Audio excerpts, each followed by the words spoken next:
तेलंगाना में statue of equality के अनावरण को लेकर एपीआई के राष्ट्रीय अध्यक्ष विजय मानकर ने प्रधानमंत्री मोदी से कहा है कि समानता का विचार सबसे पहले आदिवासियों की सभ्यता में दिखाई देता है।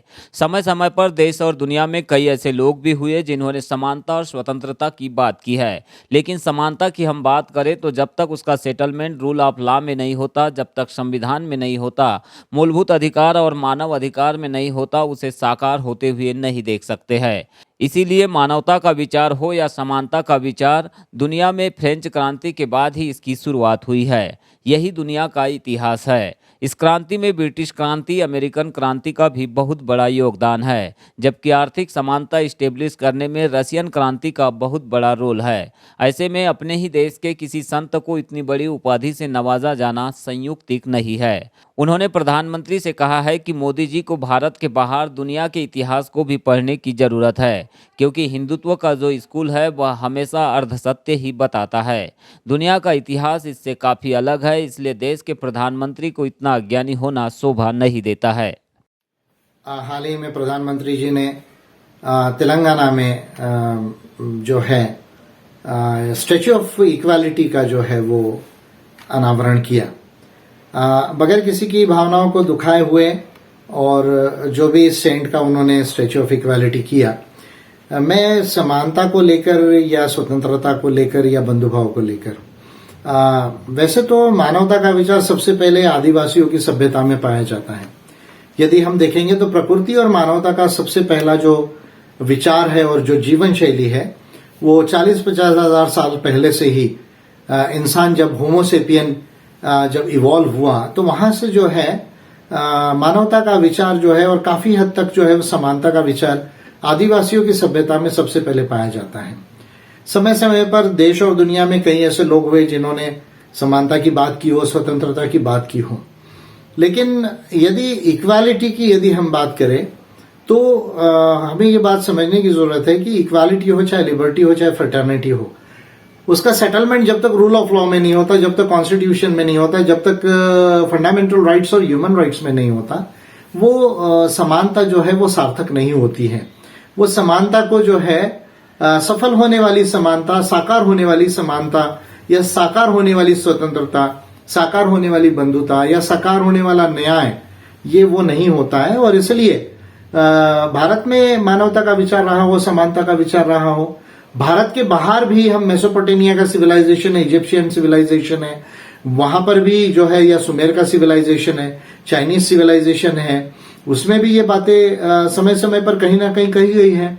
सबसे प्रथम आदिवासियों की समाज में, आदिवासियों की सभ्यता में ये विचार रहा है।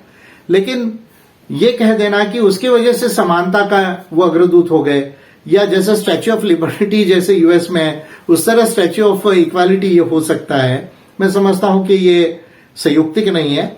और फ्रेंच रेवोल्यूशन से ही समता, स्वतंत्रता और बंधुता की शुरुआत हुई है।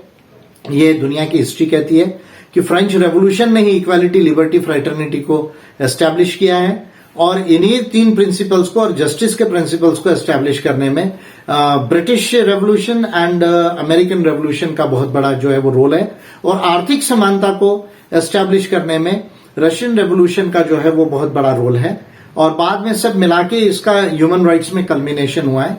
तो मैं समझता हूं कि अपने ही देश के किसी संत को इतना महान उपाधि दे देना कि ये स्टैच्यू ऑफ इक्वालिटी है, मैं समझता हूं कि ये संयुक्तिक नहीं है। और मोदी जी को जो है, फिर से मैं कहूंगा कि आप जो है इंडिया के बाहर का वर्ल्ड हिस्ट्री को पढ़ने का प्रयास करें, क्योंकि आपका जो हिंदुत्व का जो स्कूल है काली टोपी का, उसने आपको अर्धसत्य बताया है, और जबकि दुनिया का इतिहास जो है वो काफी वास्ट है। 50,000 साल से दुनिया का सिविलाइजेशन है। भारत के पहले, वैदिक सिविलाइजेशन के पहले और इंडस वैली सिविलाइजेशन के पहले सुमेर का सिविलाइजेशन सबसे ओल्डेस्ट है। उसके बाद मेसोपोटामियन सिविलाइजेशन है, इजिप्शियन सिविलाइजेशन है, चाइनीज सिविलाइजेशन है। ये काफी ओल्ड है इंडियन सिविलाइजेशन से, और इनसे भी पुराना सिविलाइजेशन ये आदिवासियों का सिविलाइजेशन है। और भारत के बाहर वर्ल्ड के अंदर बहुत बड़ा डेवलपमेंट हुआ है, और पर्टिकुलरली पॉलिटिकल साइंस में, चाहे हमारे कॉन्स्टिट्यूशंस की बातें हो, या फंडामेंटल राइट्स की बात हो, या ह्यूमन राइट्स की बात हो, ये तमाम जो चीजें हैं ये मैग्ना कार्टा से शुरू होती है और ह्यूमन राइट्स में जाके कल्मिनेट होती है। तो और उसी की परिणति भारत का संविधान भी है। तो इसलिए मैं समझता हूं कि मोदी जी को जाकर वर्ल्ड हिस्ट्री को ठीक से पढ़ना चाहिए और पॉलिटिकल साइंस को विशेषता मोदी जी को पढ़ने की जरूरत है, क्योंकि पिछले बार कह रहे थे कि India is the mother of democracy. मैं समझता हूं कि ऐसा कह देना तो फिर आप एथेंस में जो डेमोक्रेसी थी, जहां सिस्टमेटिक ढंग से पहली बार डेमोक्रेसी का उदय हुआ और कॉन्स्टिट्यूशन द ग्रेट रहता के आधार पे जो है वो रिटन कॉन्स्टिट्यूशन के आधार पे डेमोक्रेसी प्रैक्टिस की गई। मैं समझता हूं कि ये अर्धसत्य बोलना और केवल हिंदुत्व के एंगल से उसका प्रोजेक्शन करना, मैं समझता हूं कि ये मोदी जी के अज्ञानता को प्रदर्शित करता है। और देश के एक प्रधानमंत्री को इतना अज्ञानी हो जाना, मैं समझता हूं कि ये सूट नहीं करता। और कभी वो चर्चा तो करते नहीं है, संसद में चर्चा नहीं करते, मन की बात करते हैं। अब बीजेपी के खुद का ही बजट जो है एनडीए गवर्नमेंट का, उनकी गवर्नमेंट का निर्मला सीतारामन जी ने बनाया, कभी उन्होंने प्रेस कॉन्फ्रेंस को फेस नहीं किया। बीजेपी के ही वर्कर्स को एड्रेस किया, वन साइड एड्रेस किया। भाई आप कम से कम अपने वर्कर्स के ही 10 क्वेश्चन ले लेते थे कि how this budget is good. तो मैं समझता हूं कि जो बजट, जो के शेप रिकवरी हो रही है इंडिया के अंदर में, वी शेप रिकवरी में के shape recovery is very concerning in India, कि भाई अमीर और ज्यादा अमीर हो रहे हैं, अंबानी अडानी जो है और बड़े बिजनेसेस जो है और रिच और अपर मिडिल क्लास है वो ज्यादा उसको संपत्ति बन रही है। मिडिल और लोअर मिडिल क्लासेस और जो एमएसएमईज है उनका विकास नहीं हो रहा है ठीक से। ये बजट से जो है ये इनइक्वालिटी और ज्यादा बढ़ेगी, पॉवर्टी बढ़ेगी, रूरल इंडिया के लिए प्रोविजंस नहीं है। ये तमाम जो हार्ड क्वेश्चन है, अगर 10 सवाल अपने पार्टी के लोगों के ही लेते तो मैं समझता हूं कि एक डिस्कोर्स होता था। मोदी जी मन की बात तो करते हैं पर अकल की बात नहीं करते, बुद्धि की बात नहीं करते, वो मोनोलॉग करते हैं, डायलॉग नहीं करते, डिस्कोर्स और डिस्कशन नहीं करते। और इसलिए मुझे ऐसा लगता है कि फिर जाकर कुछ भी जो है वो भाषण दे देना, कुछ भी चीजों को कुछ भी टाइटल दे देना, मैं समझता हूं कि ये चीजें उनकी अज्ञानता को प्रदर्शित करती है। I do not agree that this is a statue of, this can be a statue of equality. Equality, liberty, fraternity, these are the golden slogans of the French Revolution, and justice from the British and American Constitution।